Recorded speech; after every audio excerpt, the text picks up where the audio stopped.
এক রহস্যময় দ্বীপ যেখানে বাচ্চা জন্মালে মারা যায়। দ্বীপে একটা নির্দিষ্ট সময় অন্তর সবার থেকে 1 বোতল করে রক্ত নেওয়া হয়, কিন্তু কেন?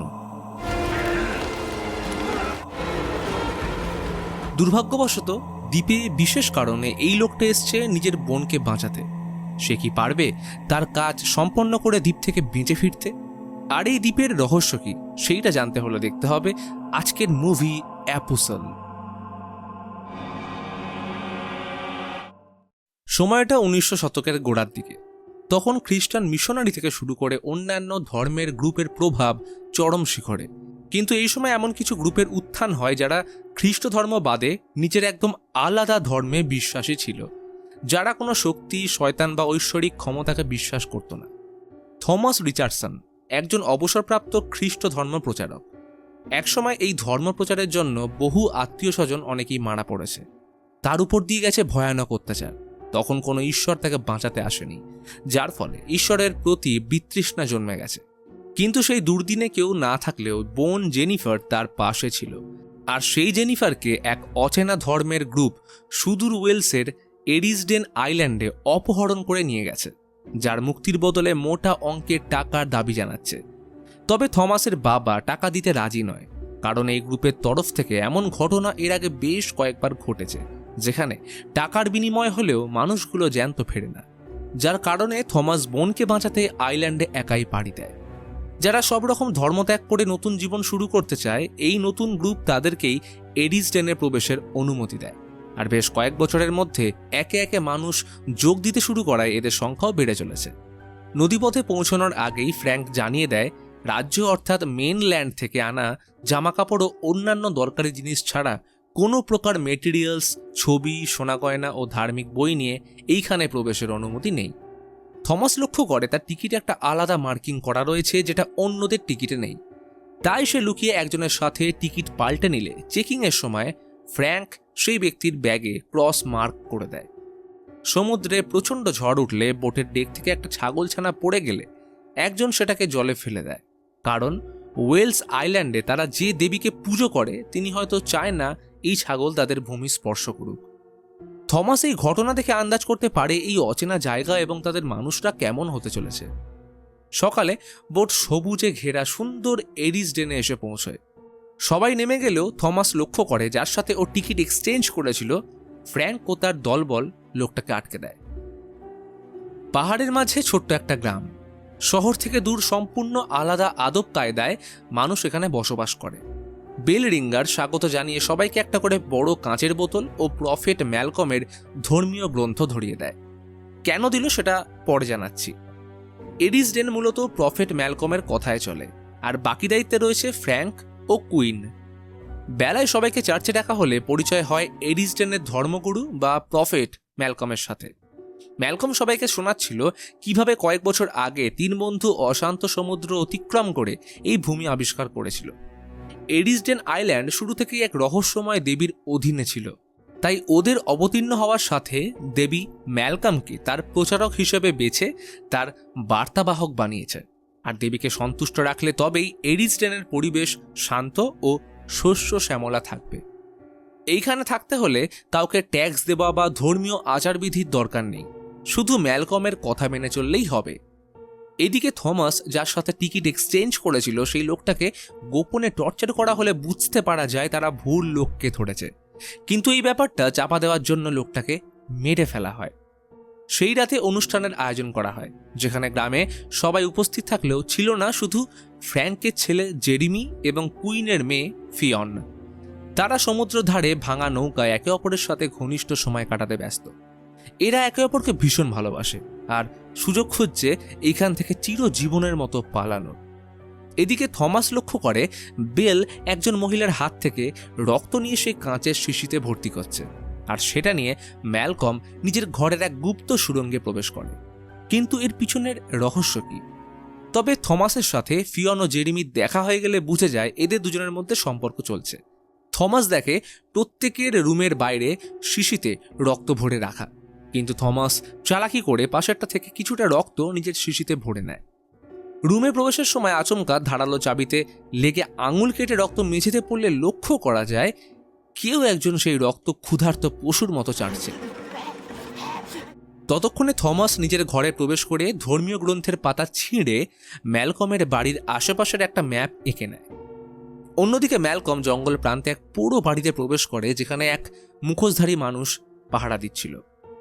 সকালে কাজের সময় জেরিমি থমাসকে কাল রাতের ব্যাপারে জিজ্ঞেস করলে দুজনের মধ্যে চুক্তি হয় যে জেরিমি থমাসের ব্যাপারে কাউকে কিছু বলবে না, সাথে ওকে দরকারি কাজে সাহায্য করবে, কিন্তু তার পরিবর্তে থমাস ওদের আইল্যান্ড থেকে পালাতে সাহায্য করবে, কারণ ওদের সম্পর্ক তাদের বাবা মানবে না। তাই নতুন জীবন শুরু করার জন্য এখান থেকে পালানো ছাড়া কোনো উপায় নেই। তবে ওকে জেনিফারের ব্যাপারে জিজ্ঞেস করায় বলতে না চাইলে জেরিমির প্রেমের ব্যাপারে সবাইকে জানিয়ে দেবে এই ভয় দেখিয়ে থমাস ওর থেকে বোনের খবর বের করে। আসলে বর্তমান সময়ে গ্রামের অবস্থা খুব একটা ভালো যাচ্ছে না। শস্যে পচন ধরেছে, গবাদি পশু, তাদের বাচ্চা, এমনকি মানুষের নবাগত বাচ্চাও নষ্ট হয়ে যাচ্ছে। তাই খাদ্য ও বাকি দরকারি জিনিসের জন্য টাকার বিনিময়ে কিছুদিন আগে জেনিফারকে তারা অপহরণ করে এনেছে। সে চাইলেও কিছু করতে পারেনি, না হলে ম্যালকমের গার্ড তাকে মেরে ফেলত।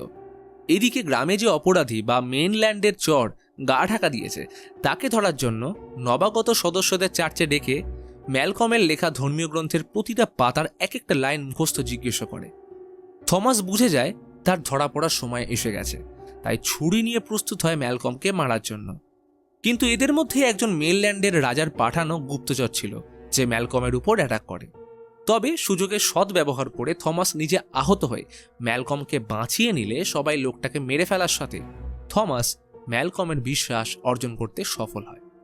ম্যালকম তার চিকিৎসার ব্যবস্থা করলে তাদের নিয়ম অনুযায়ী নিজের হাত কেটে ওর প্রতি রক্ত উৎসর্গ করে, যেহেতু থমাস নিজের রক্ত দিয়ে ওর প্রাণ বাঁচিয়েছে। এইখানে ডাক্তার বলতে রয়েছে ম্যালকমের মেয়ে অ্যান্দ্রিয়া। যাওয়ার পথে শোনে ম্যালকম বলছে আজ রাতে ওই লুকিয়ে থাকা লোকটাকে খুঁজে বের করতেই হবে, যে জেনিফারের জন্য টাকা নিয়ে এসছে। সেই মতো রাতে জেনিফারকে সর্বসমক্ষে এনে ম্যালকম সবাইকে বোঝায় যে রাজ্য থেকে দুর্বল রাজা তার গুপ্তচর হিসেবে এই মেয়েটাকে পাঠিয়েছে তাদের কমিউনিটি ধ্বংস করার জন্য।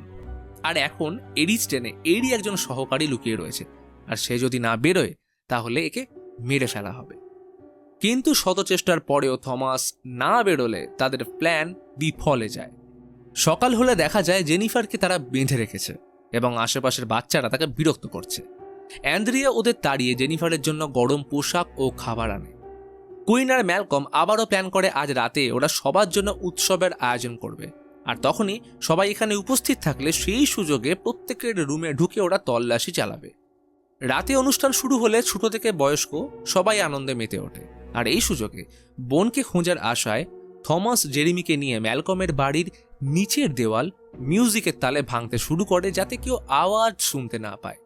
ততক্ষণে ম্যালকম থমাসের রুম সার্চ করলে পাতায় আঁকা সেই ম্যাপটা খুঁজে পেলে বুঝে যায় থমাস সেই ব্যক্তি যে বোনকে বাঁচাতে তাদের কমিউনিটিতে এসছে। এদিকে থমাস দেওয়াল ভেঙে ভিতরে ঢুকলে জেরিমি বাইরে থেকে ভাঙা ইঁটগুলো দিয়ে জায়গাটা ঢেকে দেয়, কিন্তু এটা করতে জেরিমির বাবা ফ্র্যাঙ্ক দেখে ফেলায় তাকে ঘটনাস্থল থেকে পালাতে সাহায্য করে। এর সাথে কুইন ও ম্যালকম সুড়ঙ্গের প্রতিটা এন্ট্রি ও এক্সিট পয়েন্ট থেকে থমাসকে ঘিরে ফেলে এবং ফ্র্যাঙ্ক সুড়ঙ্গের ভিতরে যায়। কিন্তু থমাস জঙ্গলের এক্সিট পয়েন্টে ঘোড়ার আওয়াজ শুনে সতর্ক হয়ে যাওয়ায় বাইরে না বেরিয়ে রক্ত ও পচা মাংসের উচ্ছিষ্ট জমা হওয়া একটা সরু সুড়ঙ্গে ঢুকে যায়, যেখানে এক অদ্ভুত রূপী মহিলা তাকে তাড়া করে।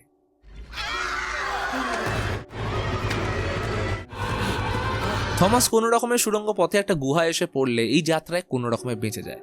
তবে পরক্ষণে বুঝতে পারে এটা কোনো সাধারণ জায়গা নয়, কারণ দেওয়ালে বহু পুরনো ছবি, বেশ কিছু সাংকেতিক চিহ্ন এবং কোনো এক প্রাচীন দেবীর ছবি আঁকা রয়েছে। এর সাথে দেখা যায় ম্যালকমকে এক অদ্ভুত কারোর সামনে দাঁড়িয়ে থাকতে, যে আর অন্য কেউ নয়, এই এরিসডেনের প্রাচীন অরণ্যের সেই দেবী যাকে বন্দি বানিয়ে রাখা হয়েছে এবং তাকে পাহারা দিচ্ছে ভয়ঙ্কর রূপী সে মুখোশধারী মানুষ। আর এই দেবীর ছবি থমাস গুহায় দেখেছিল। ম্যালকম নিজের হাত কেটে দেবীকে রক্তপান করালে অদ্ভুতভাবে আশেপাশের রুক্ষ সূক্ষ্ম গাছ সবুজ হয়ে ওঠে এবং এর সাথে দেখা যায় পাশের একটা কক্ষে জেনিফারকে বন্দি রাখা হয়েছে। আচমকা একটা আওয়াজ শুনে সকালের দিকে থমাসের চেতনা ফিরল। আন্দ্রেয়া সুড়ঙ্গের অন্য প্রান্ত দিয়ে থমাসের জন্য পরিষ্কার জামা ও কিছু খাবার এনেছে। এরই মাঝে উঠে আসে জেনিফারের কথা। থমাস জানায় যে তার বোন কোনো গুপ্তচর নয়, বরং তাকে অপহরণ করে আনা হয়েছে। অন্যদিকে ফিয়ন জেরিমিকে সারপ্রাইজ দেয় যে সে প্রেগনেন্ট। যেহেতু দুজনের বাবা বিষয়টা মানবে না, তাই ওরা এডিসডেন ছেড়ে পালাবে। কিন্তু ফিয়নের বাবা কুইন এমনটা হতে দেবে না, কারণ এইখানে কোনো বাচ্চা জন্ম নিলেই সে মারা যাবে বা কোনো কমপ্লিকেশনস নিয়ে জন্মাবে। তাই মেয়েকে জোর করে গর্ভপাত করানোর চেষ্টা করলে ফিয়ন মারা যায়। জেরিমি ঘটনাস্থলে আসলে ফিয়নের এই অবস্থা দেখে কুইনকে মারতে ঝাঁপিয়ে পড়ে, কিন্তু কুইন সবার সামনে চালাকি করে মেয়ের খুনের দায় জেরিমির উপর চাপিয়ে দেয়। এইসব ঘটনা থেকে অজানা ম্যালকম নিজের কাজে ব্যস্ত থাকলে এই সূচকে কুইন এডিসডেনের সর্বেসর্বা হয়ে উঠতে চায় এবং ম্যালকমের অবর্তমানে জেরিমিকে সর্বসমক্ষে মৃত্যুদণ্ডের আদেশ দেয়। জেরিমি অনেক পালানোর চেষ্টা করে, কিন্তু গার্ডরা জেরিমিকে ধরে তার মাথা ফুটো করে ভয়ানক মৃত্যুদণ্ড দেয়। ততক্ষণে ম্যালকম এসে পড়লে পরিস্থিতি সামলানোর চেষ্টা করে, কিন্তু কুইন সর্বসমক্ষে তার থেকে উত্তর চায় যে কে এই এডিসডেনকে শুরু থেকে রক্ষা করছে। আসলে এরা প্রথম যখন এডিসডেনে আসে তখন দেবীকে বন্দি করা, রক্তপানের মাধ্যমে এই জমিকে উর্বর রাখা এবং এই সব কিছুর উদ্ঘাটন ম্যালকম নয় বরং কুইন খুঁজে বের করেছিল। কিন্তু কোনো কারণে ম্যালকম সুযোগ বুঝে নিজেকে প্রফেট বানিয়ে সকলের সামনে প্রকাশ করে, যেটা আসলে কুইনের হওয়া উচিত ছিল। তাই ক্ষমতার লোভে কুইন প্রফেট হওয়ার সুযোগ এখন আর ছাড়ে না। তাই নিজেকে প্রমাণ করার জন্য কুইন ম্যালকমকে সকলের সামনে থমাসকে মারতে বলে। অ্যান্দ্রিয়া বাবাকে আটকানোর চেষ্টা করলে তখনই ফ্র্যাঙ্ক ছেলের মৃত্যু সহ্য করতে না পেরে এডিসডেনের দেবীকে মারতে ছুটে যায়। পরিস্থিতি গন্ডগোল দেখে থমাস নিজেকে ছাড়িয়ে জঙ্গল প্রান্তে দেবীর আস্তানায় ছোটে, কিন্তু মুখোশধারী ফ্র্যাঙ্ককে গুলি করে মেরে ফেললে থমাস নিজেকে বাঁচাতে লুকিয়ে পড়ে। তবে ঘটনাস্থলে কুইন ও ম্যালকম চলে আসলে কুইন বিশ্বাসঘাতকতা করে তাকেও শ্যুট করে। এসবের মধ্যে থমাস লুকিয়ে দেবীর কক্ষে প্রবেশ করলে দেখে সেখানে পড়ে রয়েছে জেরিমির আধ খাওয়া লাশ। মুখোশধারী দেবীকে জেরিমির শরীরের অংশগুলো ফানেল দিয়ে তাকে খাওয়াচ্ছে, ফলে এর সাথে জন্ম নিচ্ছে বিষাক্ত অভিশাপ যা এডিসডেনে মহামারীর মতো ছড়িয়ে পড়ছে। থমাস এই সূচকে জেনিফারকে খুঁজে উদ্ধার করল তো বটে, কিন্তু তখনই এরপর কতক্ষণ কেটে গেছে খেয়াল নেই। জ্ঞান ফিরলে দেখে মুখোশধারী তাকে নৃশংসভাবে বেঁধে রেখেছে এবং তাকে পিষে মারার ট্র্যাপ বানিয়েছে। থমাস এই ট্র্যাপ থেকে কোনো রকমে বেরোতে সক্ষম হলেও এক হাতের প্রায় সব কটা আঙুল পিষে যায়। থমাস নিজেকে সামলে সুযোগ বুঝে মুখোশধারীকে ওই ট্র্যাপে আটকে মেরে ফেলে। এখন দেবীকে মুক্ত করার পালা। দেবী থমাসকে দেখতেই হেসে বলে ওঠে, আমি তোমার জন্যই অপেক্ষা করছিলাম, আমায় শেষ করে তুমি মুক্তি দাও। থমাস বাকরুদ্ধ হয়ে তার সামনে বসে পড়তেই দেবী ওকে এডিসডেনের শুরু থেকে শেষ অবধি সব ভিশন দেখায়, আর এইখানে রিভিল হয় গল্পের আসল রহস্য। আসলে কুইন, ম্যালকম এবং ফ্র্যাঙ্ক প্রথম এডিসডেনে আসলে এখানকার প্রাচীন দেবীর ব্যাপারে জানতে পারে। এই দেবী রক্তপান করে জীবিত থাকে এবং তার রক্তপানের সাথে পুরো এডিসডেন শস্য শ্যামলা থাকে। এরা তিনজন নিজের সুবিধার্থে নিজেকে সর্বেসর্বা ও প্রফেট প্রমাণ করার জন্য দেবীকে বন্দী বানিয়ে ফেলে। তারপর থেকেই এরা দেবীকে ইচ্ছে মতো এক প্রকার অত্যাচার করে চালনা করে আসছে। তবে সময়ের সাথে এখানে পশু পাখির কমতি দেখা দিলে এরা দেবীকে মানুষের রক্ত পান করাতে শুরু করে, যার কারণে প্রতিটা সদস্যকে এডিসডেনে প্রবেশের সাথে কাঁচের বোতল দিয়ে নিয়মিত তাদের থেকে রক্ত সংগ্রহ করা হতো। তবে এইভাবে চালানো তো সম্ভব নয়, তাই রক্তের জায়গায় দেবীকে মানুষের কাঁচা মাংস খাওয়ানো হলে দেবীর অভিশাপ স্বরূপ এডিসডেনে ফসল ফলছে না এবং পশু ও মানুষের বাচ্চারাও জন্মের সাথেই নষ্ট হয়ে যাচ্ছে। তাই কোনো সুরাহা না থাকায় এরা মেইনল্যান্ড থেকে অপহরণ করা শুরু করেছিল। কিন্তু এখন দেবী এই বন্দিদশা থেকে চিরজীবনের জন্য মুক্তি পেতে চায়, তাই থমাসকে বলে তাকে আগুনে জ্বালিয়ে দিতে। সে দেবীর আদেশ পালন করে তাকে জ্বালিয়ে দিতেই পুরো এডিসডেন পুড়তে শুরু করে। সারা জায়গায় ছড়িয়ে পড়ে দেবীর চিৎকার। থমাস জঙ্গলে আসলে দেখে দেবী ম্যালকমের গার্ডদের শাস্তি স্বরূপ গাছে ক্রুশবিদ্ধ করে ঝুলিয়ে দিয়েছে। অন্যদিকে কুইন জেনিফার এবং আন্দ্রিয়াকে বন্দি করে নেয়। তার প্ল্যান, এদের দুজনকে সে প্রেগনেন্ট করে প্রতিবার নবজাত বাচ্চাকে দেবীর প্রতি উৎসর্গ করবে। তবে থমাস সঠিক সময়ে পৌঁছে তাদের মুক্ত করে কুইনকে মারতে সক্ষম হয়, কিন্তু এইসবের মাঝে থমাস নিজেও ভীষণ রকম আহত হয়, ফলে প্রচণ্ড রক্তক্ষরণ শরীরকে শেষ করে দিচ্ছিল। বুঝতে পারে তার পক্ষে বোট অবধি পৌঁছানো সম্ভব নয়, তবুও জ্বলন্ত এডিসডেনের বুক চিরে তিনজন ছুটে চলে। একটা সময় থমাস পড়ে যায়, আর শক্তি নেই। জেনিফার মনে সাহস জুগিয়ে শেষবারের মতো চেষ্টা করতে বলে, কিন্তু না, এই পৃথিবী থমাসের থেকে অনেক কিছু ছিনিয়ে নিয়েছে, কিন্তু জেনিফারকে কেউ কোনোদিন তার থেকে নিতে পারেনি এবং আগামী সময়েও পারবে না। ওর কঠিন সময়ে এই সমাজ তার পাশে না থাকলেও জেনিফার সর্বদা ছিল। তাই আজ সময় এসছে সব হিসেব মেটানোর। যাও জেনিফার, বোট তোমার জন্য অপেক্ষা করছে। শুধু একটাই কথা বলবো, আমার জন্য প্রার্থনা করো। জেনিফার ও আন্দ্রেয়া উঠে বসলো বোটে। বইটা টেনে এগিয়ে চলল দুর্বার গতি নিয়ে। এডিসডেনের মুক্ত বাতাস যেন আজ বড্ড ভালো লাগছে। অদ্ভুত এক মায়া ভরা চঞ্চল বাতাস দেবীর মুক্তি পাওয়ার সংবাদ বহন করে থমাসকে অহরহ ধন্যবাদ জানিয়ে যাচ্ছে। ম্যালকম ধীর পায়ে পাশে এসে দাঁড়ালো। কারোর কাছেই কোনো উত্তর নেই। মুক্ত আকাশের নিচে থমাস শুয়ে পড়ল। ঘাসগুলো নতুন রক্তের স্বাদ পেয়ে ধীরে ধীরে তাকে আষ্টে পৃষ্ঠে জড়িয়ে ধরছে। থমাসের ঠোঁটে ম্লান ও নির্বিকার হাসি।